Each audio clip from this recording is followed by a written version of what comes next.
यहाँ पर हम बात करेंगे ईडब्ल्यूएस कैटेगरी के रिगार्डिंग। अगर आप यूपीएससी 2026 का फॉर्म अप्लाई करना चाहते हैं तो आपको कुछ बातों को ध्यान में रखना जरूरी है। अदरवाइज आप गलत सर्टिफिकेट बना देंगे और अगर आप उसको लगा लेंगे बाद में डीवी यानी कि डॉक्यूमेंट वेरिफिकेशन के टाइम पे पता चलता है कि आपने फेक सर्टिफिकेट लगाया था। यकीन मानिए बेइज्जती तो अलग से होती है और कहीं पे मुंह दिखाने लायक नहीं रहते हैं। इसके लिए नियम को जानना जरूरी है। चलते हैं, समझते हैं। अगर आपको इस तरीके के वीडियो जरा भी अच्छे लगते हैं तो आप मुझे लाइक करके, कमेंट करके एंड आजकल यूट्यूब पे हाइप करने का ऑप्शन है, आप हाइप भी कर सकते हैं। चलते शुरू करते हैं। सबसे पहले मैंने एक ईडब्ल्यूएस को लेकर अभी वीडियो बना रहा हूँ ना अभी, तो उससे पहले मैंने एक वीडियो ओबीसी को लेकर बनाया है, तो उसको भी देख लेना क्योंकि वहाँ पे मैंने ओबीसी की चीज़ों को काफ़ी अच्छे से डिस्क्लोज किया था, समझाया था कि ओबीसी में क्रीमी लेयर और नॉन क्रीमी लेयर का क्या प्रावधान है और ये 3 ईयर का जो प्रावधान है वो क्या है। अब अपन समझते हैं ईडब्ल्यूएस को लेकर। ईडब्ल्यूएस यानी कि economically weaker section.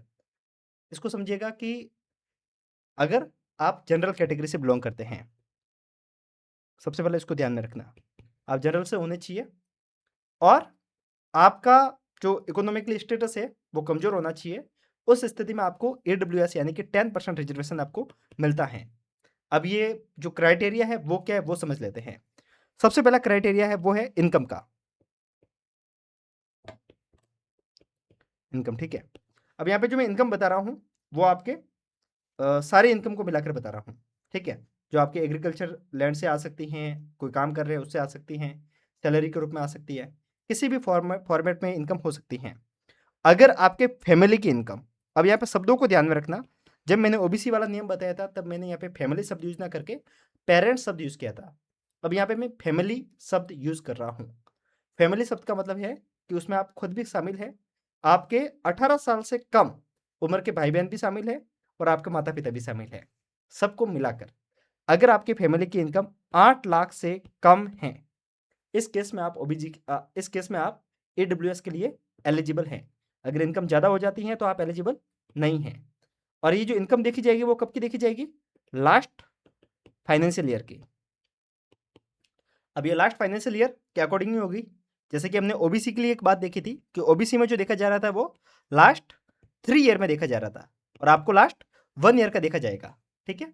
Last financial year के अकॉर्डिंग आपकी इनकम 8 लाख से कम होनी चाहिए। अब इस बात को ध्यान रखिए कि आपका जो ईडब्ल्यूएस होता है वो हर साल रिन्यू होता है, सेंट्रल लेवल का बनता है और रिन्यू हर साल करवाना पड़ता है। अगर आपने पिछले साल बनाया था यूपीएससी का फॉर्म फिल करने के लिए, कहने का मतलब अगर आपका सर्टिफिकेट जो बना हुआ है वो 1 अप्रैल 2025 से पहले का बना हुआ है तो उसको रिन्यू करवाना ज़रूरी है, अदरवाइज वो काम का नहीं है। वैसे आप जब फॉर्म फिल करेंगे तो आपको वहाँ पे जो सर्टिफिकेट जब आप अपलोड करेंगे तो वहाँ पे इश्यू डेट के वहाँ पे अगर आप देखेंगे तो वहाँ पे जो ईयर है वो 2026 मेंशन 2025 मेंशन नहीं है। मतलब कहने का मतलब 2025 जो है ना, डेट वहाँ पे पहले से मेंशन है कि 31 मार्च 2025। इसके पहले पीछे जा ही नहीं सकते, इसके आगे ही बढ़ सकते हैं। ओवरऑल कहने का मतलब है इसके बाद में बना हुआ होना चाहिए, ठीक है। 1 अप्रैल 2025 के बाद का या फिर 1 अप्रैल को भी बना हुआ है देन तो भी वैलिड है। ये हमने देख लिया basic criteria. Now we will discuss जो क्राइटेरिया थोड़ा सा डिटेल में है जिसको समझना बहुत ज़्यादा जरूरी है। अगर आपकी जो इनकम है वो 8 लाख से कम है, लेकिन इसके सिवा आपके पास में, अगर आपके पापा के पास में या फिर आपकी फैमिली में टोटल मिलाकर जो एग्रीकल्चर लैंड है, अब देखिएगा आप, एग्रीकल्चर लैंड वो 5 एकड़ से ज़्यादा है तो इस केस में भी आप ईडब्ल्यूएस के लिए एलिजिबल नहीं है। अगर अपन बात करेंगे फ्लैट की, ठीक है, आप जिस फ्लैट में रहते हैं उसकी जो साइज है, मतलब आप जिस जगह पे रेजिडेंशियल फ्लैट में आप रहते हैं उसकी साइज 100 स्क्वायर फीट से कम होनी चाहिए। अगर 100 स्क्वायर फीट से ज़्यादा है इस केस में भी आप ईडब्ल्यूएस के लिए एलिजिबल नहीं है। 100 नहीं, 1000, मैंने 100 बोल दिया क्या गलती से, 1000 स्क्वायर फीट से कम होना चाहिए। आपके रहने का फ्लैट, जिस फ्लैट में आप रहते हैं, रहने फ्लैट का मतलब जो घर है उसकी मैं बात कर रहा हूँ, ठीक है। जिस एरिया में जहाँ पे भी आपका घर है वो 1000 स्क्वायर फीट से कम होना चाहिए। और ये कैसे निकाला जाता है, इसको ऐसे निकाल लेंगे। फॉर एग्जाम्पल आपका जो फ्लैट है जिस जगह पे आप रहते हैं उसकी लंबाई चौड़ाई मल्टीप्लाई करके आप निकाल सकते हैं, ठीक है। इतना टफ होगा नहीं मुझे लग रहा है जहाँ पे, ठीक है।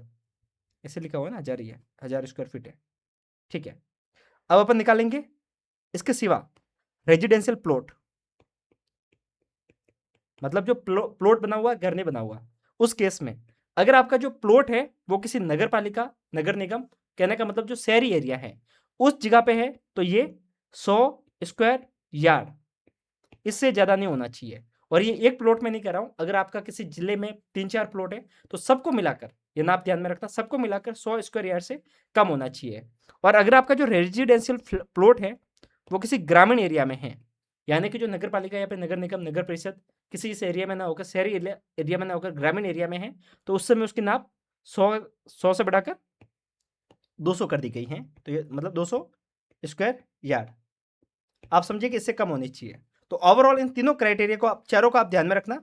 सबसे पहले एग्रीकल्चर लैंड 5 एकड़ से कम होनी चाहिए। दूसरी बात, रेजिडेंशियल फ्लैट 1000 स्क्वायर फीट से कम होना चाहिए। Residential plot notified area, notified municipality यानी कि शहरी एरिया में हो तो वो 100 स्क्वायर यार्ड से कम होना चाहिए। और रेजिडेंशियल प्लॉट अगर वो नॉन नोटिफाइड म्यूनिसिपैलिटीज एरियाज, मतलब ग्रामीण एरिया में है, तो वो 200 स्क्वायर फीट से कम होना चाहिए। तो ये है टोटल ईडब्ल्यूएस का पूरा खेल।